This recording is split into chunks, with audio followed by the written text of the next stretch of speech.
Assalamualaikum. Bersama kita Cik Ustazah Fatih. Ini merupakan situ usaha PIBG Sekolah Bukit Puteri. Okay.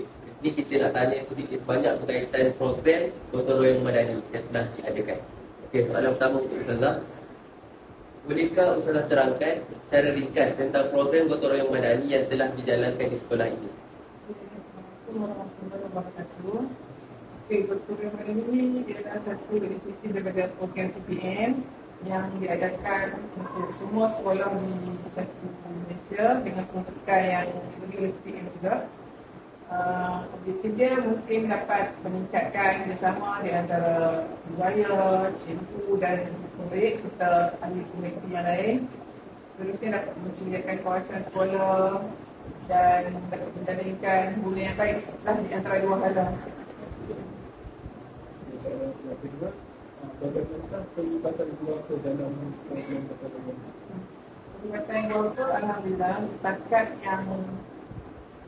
program sekolah yang ada kerjasama ibu ayah, kebanyakannya semua turut serta, melainkan yang ada tekanan kerja dan masalah-masalah yang tak dapat hadiran. Okay, masa kita bergerak ke sana tidak. Jadi saya nak tanya, apakah cabaran utama dalam melaksanakan program gotong royong madani? Cabaran utama mungkin pelibatan sepenuhnya daripada ibu bapa. Kan ada yang bekerja, sudah dapat nak join sekali, so jadi macam tak ramai lah ibu bapa yang join. Yang join tu ramai juga yang tak bekerja, yang tak ada harapan, tapi yang ada masalah tu, tekanan kerja dan sebagainya, jadi tak dapat nak terus dalam program ni. Kita pergi ke soalan yang keempat. Pada pandangan Ustazah lah, apakah kesan program ini terhadap sekolah dan murid? Kesannya kepada sekolah dapat menceriakan kawasan sekolah, persekitaran yang bersih, apa semua tu. Daripada murid, mungkin dapat melatih murid untuk melakukan gotong royong ni bersama-sama, buat kerja dengan cikgu, dengan mak ayah, daripada membuang bahasa, daripada buat aktiviti yang lain pada hari mingguan. Okey.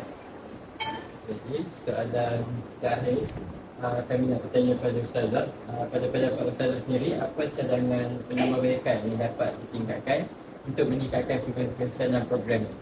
Cadangan penambahbaikan mungkin kita boleh cuba buat hari kerja.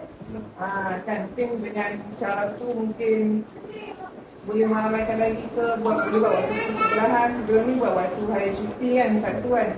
Ada juga sekolah yang buat waktu persekolahan. So mak ayah boleh join sekali ke semua murid. Kalau tak ada mak ayah, semua murid, pelibatan sepenuhnya daripada murid. Macam buat hujung minggu ni tak semua murid yang join. Bapa yang free, mak ayah pun murid tu boleh datang satu. Kalau buat satu sekolah ni, hari sekolah mungkin semua murid boleh turut serta.